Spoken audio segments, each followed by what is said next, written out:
Hoy el sector inmobiliario exige mucho más que una intención, exige criterio.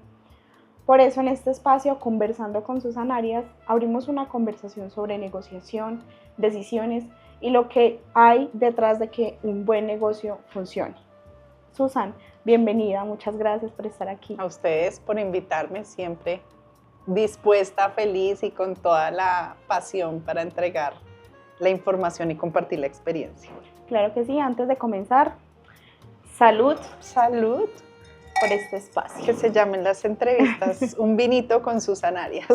Sí, deberían llamarse así, la verdad. Lo tomamos. Ay, salud otra vez, no importa.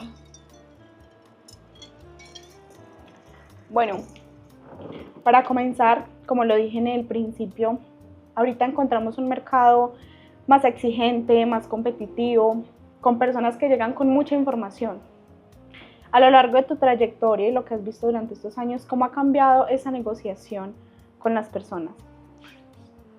Mira, yo creo que he sentido varios saltos dentro del negocio inmobiliario en estos más de 20 años que tengo. Uno de esos fue hace 10 años y el otro hace 3 años, 2 años. Yo creo que la pandemia también pues, nos hizo modificar muchas cosas.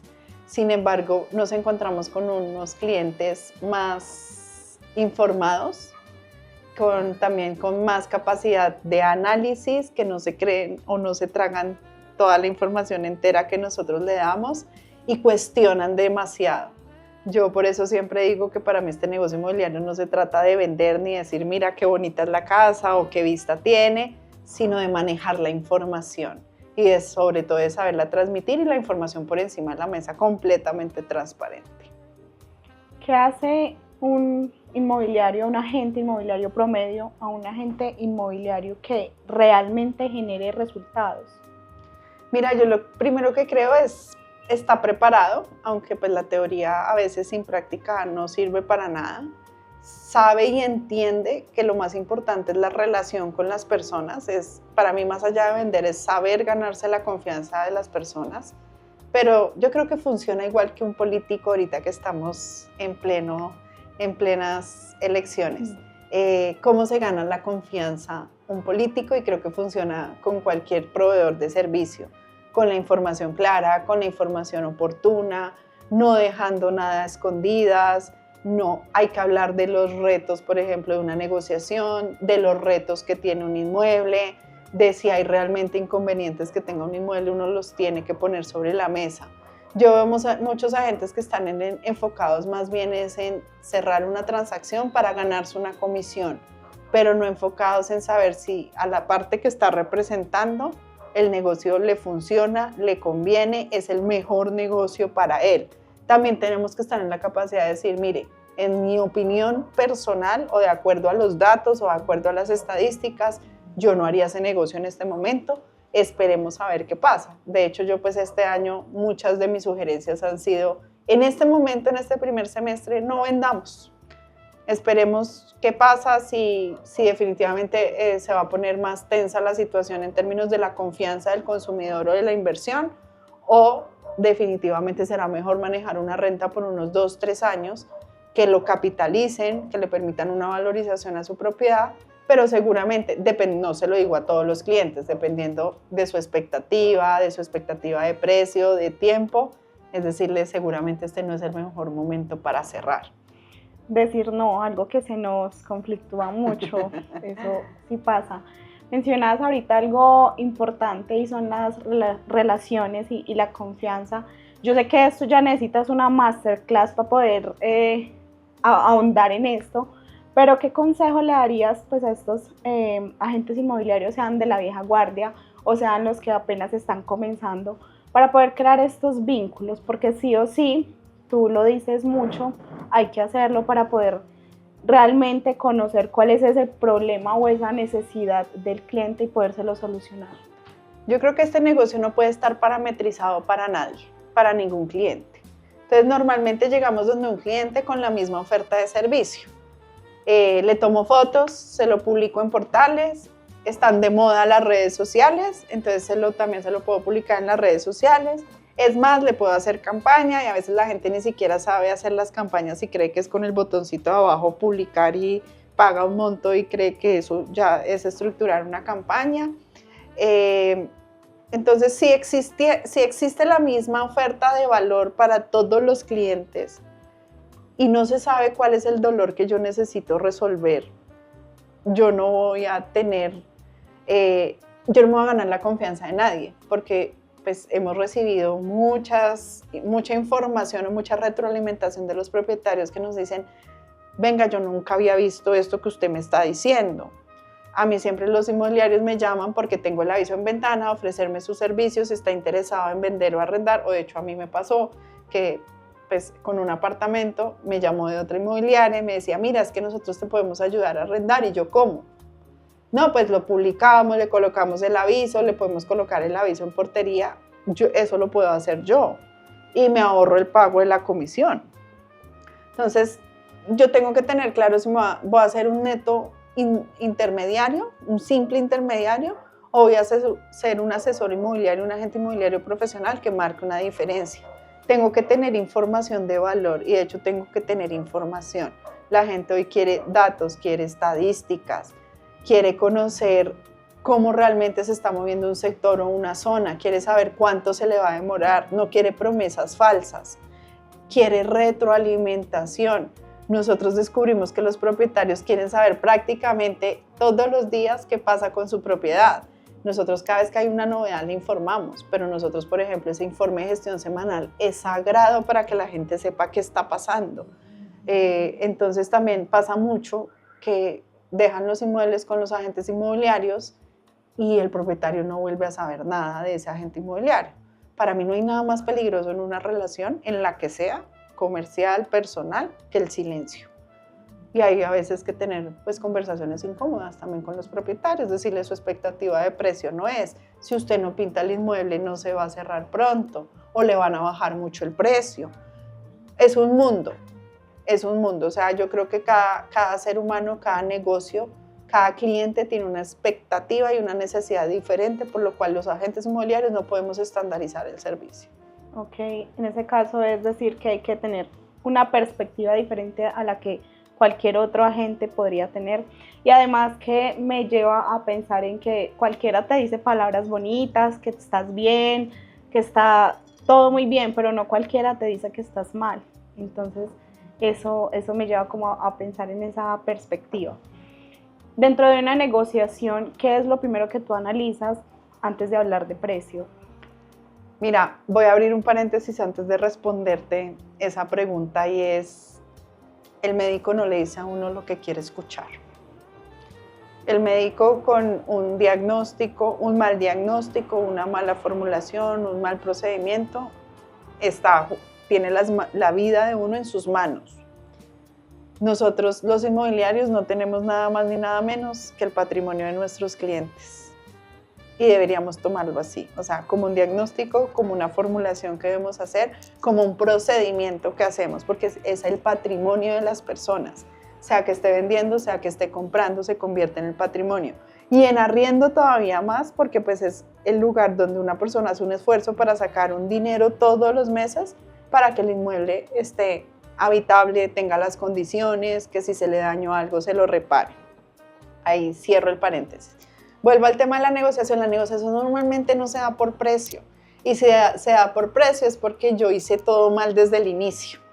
Entonces, yo lo primero que hago cuando recibo una propiedad es hacer todos los acuerdos con el propietario para cuando ese momento que llegue una oferta, sepamos cómo manejarla o cómo conducirla. Esto no es cerrar por presión, esto es conducir a las personas a que tomen una decisión.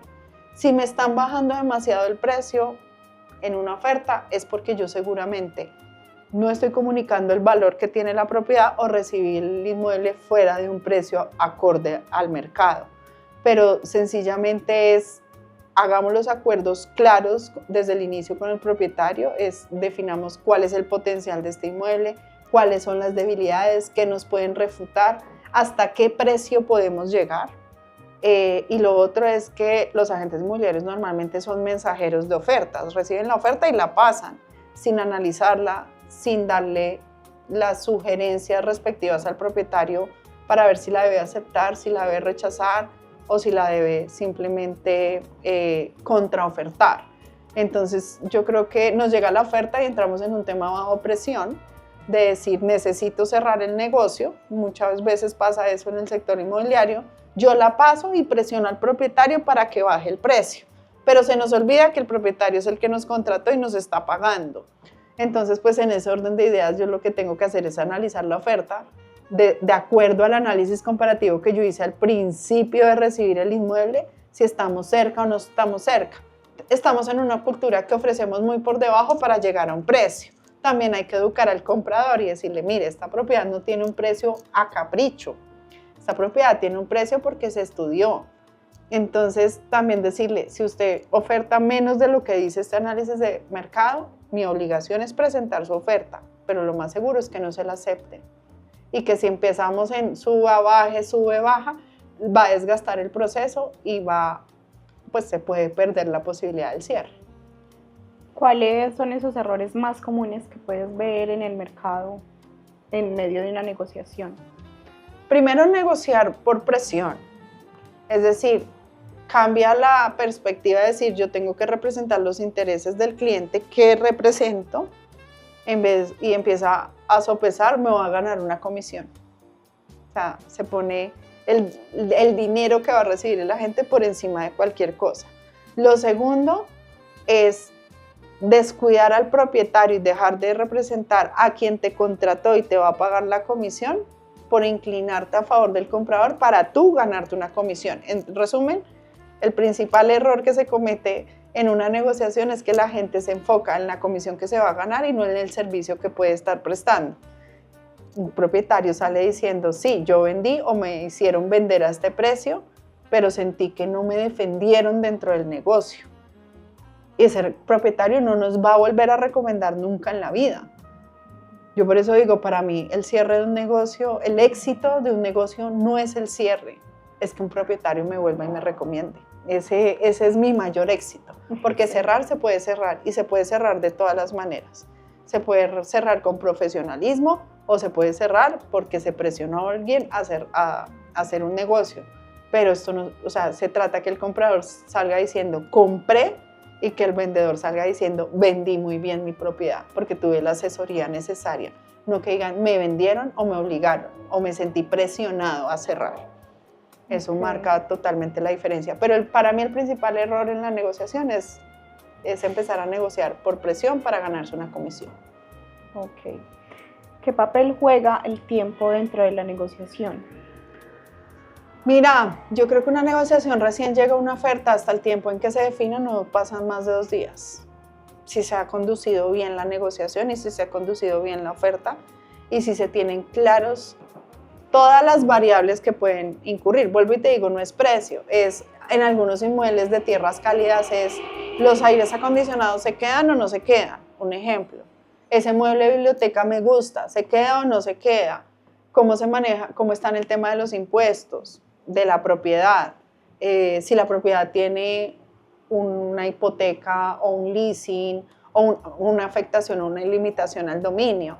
Entonces, pero si yo tengo todo eso previsto desde que recibí el inmueble, no deberían pasar más de 2 días desde que yo recibo la oferta hasta el cierre. Sabemos que el enfoque que tienen ustedes ahorita está en el norte de Bogotá. Ya no hablando de lo que hace Quality Soluciones Inmobiliarias, sino de lo que se hace en el mercado, porque hay muchas propiedades que duran meses en el mercado. ¿Cuáles consideras que son estas fallas que están cometiendo? Para mí son 3 variables básicas.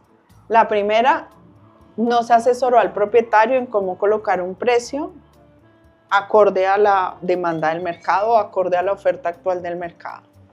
La segunda es una falta de mercadeo.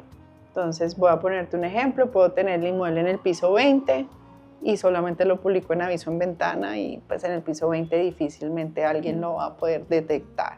Y la tercera, una falta de cooperación del propietario o la realidad del propietario está probando a ver si vende, pero en el fondo no quiere vender. Pero el 70% de las propiedades que llevan más de 6 meses en el mercado su razón principal es porque están fuera del precio del mercado. ¿Y cómo influye trabajar, pues como se hace acá en Colombia, sin exclusividad y más en esta zona? Mira, yo creo que pues, en los mercados hay de todo. Tú puedes decir, te subes en un taxi o te subes en un Uber. Te tomas una cerveza en el BBC o en la tienda de la esquina. Para todo hay mercado. Entonces, nosotros sí preferimos un propietario comprometido porque se convierte en nuestro socio. Nosotros somos socios de ese propietario en el 3% del ingreso que él vaya a tener, o si es en arriendo, somos socios por el tiempo que dure ese arrendamiento. Eso es un tema de compromiso. O sea, pueden haber mucha gente involucrada en el proceso, pero cómo realmente nos vamos a comprometer ambos a que este negocio salga adelante y cuáles son esos acuerdos que tenemos que hacer. Hay propietarios que dicen, prefiero trabajar con 5, estará perfecto. ¿Cuál ha sido el resultado? O sea, para mí la pregunta es, ¿cómo lo ha mantenido informado su inmobiliaria? ¿Le hicieron un estudio de mercado? Usted lleva 3 meses vendiendo, ¿por qué no se ha cerrado? ¿Ha tenido visitas? ¿Qué han dicho las personas que han venido? Vuelvo te digo, esto es todo un diagnóstico. Ya el cierre es como la puntada final de una cirugía. Pero pues nadie puede hacer una cirugía sin diagnóstico y normalmente se sale al mercado sin diagnóstico. Hay muchos agentes que dicen, mándeme las fotos y yo lo publico sin ni siquiera conocer la propiedad. Entonces cuando lo llaman y le empiezan a hacer una cantidad la gente a veces no sabe ni siquiera cuánto paga el agente inmobiliario, cuánto paga de impuestos una propiedad. Uno lo debería saber porque el que la va a comprar le interesa, en cuánto está el avalúo catastral. A veces a mí me pasó buscando oficina. Me mostraron un parqueadero y cuando me la entregaron me dijeron qué pena, es que el parqueadero que le habíamos mostrado al inicio no era, ahora es este. Entonces es como recibamos, se vuelve un tema de listado y de cantidad, recibamos y esperemos a ver qué pasa, a ver si de pronto encendiendo una veladora ocurre el milagro. Sí. Seguro que sí. Hablando de arrendamientos, ¿qué diferencia hay de tener un inmueble ocupado a tenerlo bien administrado? Mira, ocupado puede traer una cantidad de inconvenientes, sobre todo muchos propietarios deciden rentar directamente porque existe en la mentalidad de las personas que las inmobiliarias ponemos mucho complique o pedimos muchos documentos. Sencillamente estamos protegiendo el patrimonio de una persona. La idea es que no solamente rente y que el propietario tenga garantizado un ingreso. La idea es también conservar el patrimonio de la persona, que siga adquiriendo valor en el tiempo. Entonces, un inmueble bien administrado, la única preocupación del propietario va a ser recibir su dinero en su cuenta el día 10 de cada mes. No más preocupaciones. Yo quiero ese tipo de preocupaciones, por favor. Así es. Adentrándonos más en el tema del liderazgo, dentro de tu experiencia, ¿qué es más difícil? ¿Tomar decisiones o sostenerlas en el tiempo? Tomarlas. Ya una vez tomadas, ya tienes que tener la firmeza, obviamente, de mantenerlas, pero es tomarlas y sobre todo esas decisiones complicadas. Una decisión complicada puede ser, a este propietario no le sigo administrando, porque llama todo el tiempo quién vive ahí, es que entraron tarde o es que salieron temprano o es que entró otro carro diferente, que no sueltan como tal la administración. Una decisión difícil puede ser, no sigo manejando este tipo de negocio. Y el tema es sostenerse, obviamente, yo digo que es como los hijos, o sea, las relaciones con los clientes o las relaciones comerciales también terminan siendo como los hijos. Te pueden castigar, no hiciste la tarea, perdiste el año y te castigan y te dicen 15 días sin televisión. Pero si llego llorando y le digo a mi mamá que no, que por favor me levante el castigo y me lo levanta a los 3 días, yo ya sé de ahí para adelante cómo va a ser la manipulación hacia mi mamá. Okay. La empiezo a aprender. Entonces, eso es lo más complicado. Obviamente somos seres humanos que estamos en procesos de aprendizaje. Yo he comprendido, sobre todo este año, que hay que volver a las bases, que lo que enseñé hace 8 años, 5 años, 6 años, tengo que volverlo y reforzarlo, porque como seres humanos caemos como en la operatividad del día a día y se nos van olvidando las cosas importantes. Entonces sí hay que reforzar la información, hay que revisar los planes que se están llevando a cabo, si tengo que cambiar horarios de acuerdo, por ejemplo, tuve que cambiar este año los horarios de acuerdo a las exigencias de los clientes. A unos no les gustaron, otros no dijeron nada, pero lo siento, pues es la organización y este es el horario. No se puede hacer nada porque es el horario en el que los clientes más nos están consultando, nos están demandando, nos están pidiendo. Entonces, sí para mí es tomarla y ejecutarla, ¿no? Porque pues yo puedo tomar la decisión y decir, eso como cuando uno peleaba con el novio, no lo voy a llamar, no le voy a escribir y sabemos qué pasa. Entonces, es un tema de firmeza y esto pues me lo enseñó mucho Daniel Castro, que se llama la firmeza amorosa. No hay que necesidad de alegar, de pelear, de nada, pero mantenerse súper firme en la decisión. Ok, muy aplicable para todo. Sí, para todo. Sabemos tu posición frente a un liderazgo dentro de una organización que debe ser jerárquica, que hay una persona que lleva las riendas. ¿Cómo no caer en el autoritarismo? Es decir, que te ven como una figura que toma las decisiones, que manda, por decirlo así, pero sin ese miedo de poder confiar en decir cualquier otra cosa, ¿sí me entiendes? Poder confiar en ti como gerente, pero a la vez tener ese respeto y saber que lo que dices, pues así es. Para mí lo básico son, pues, dentro de la organización, principalmente es ese manual de funciones y responsabilidades. Y no son acuerdos, son normas. O sea, no estoy en la capacidad de hacer acuerdos con mis empleados bajo ninguna circunstancia. Y esto es lo más antipopular que puede existir. Esto es súper antipopular. Yo no quisiera entrar en el tema político, pero se me viene algo en la cabeza y es los consejos de ministros que está teniendo nuestro actual gobierno. Entonces, a él nadie le ha servido con la cantidad de ministros que ha tenido, pero es porque nadie tiene claro qué es lo que se debe hacer de alguna u otra forma. Lo mismo pasa en las organizaciones. Lo que pasa es que siempre, yo creo que el ejemplo arrastra más que cualquier manual, que cualquier cosa, que lo que tú puedas decir. Obviamente, como te ven haciendo las cosas, te ven haciendo lo que dices, teniendo la coherencia entre lo que piensas, dices y haces, entonces pues efectivamente eso genera confianza. Mis empleados desde siempre me han dicho, Susan, la embarré, pagué las administraciones este mes dobles, un ejemplo. A mí me va dando un escalofrío por el cuerpo, pero es decir, listo, se cometió un error humano. ¿Por qué se cometió ese error? ¿Qué tenemos que hacer para que eso no vuelva a suceder? O sea, ¿qué no volverías a hacer para que ese error no se volviera a cometer? Y analizamos la causa del error que se cometió. No es cómo tapamos el incendio en este momento, sino que tenemos que resolver es la causa. Entonces, y cuando los clientes se ponen a veces muy difíciles y muy complicados con el equipo, ellos saben que pueden levantar la mano y que yo hablo directamente con el cliente.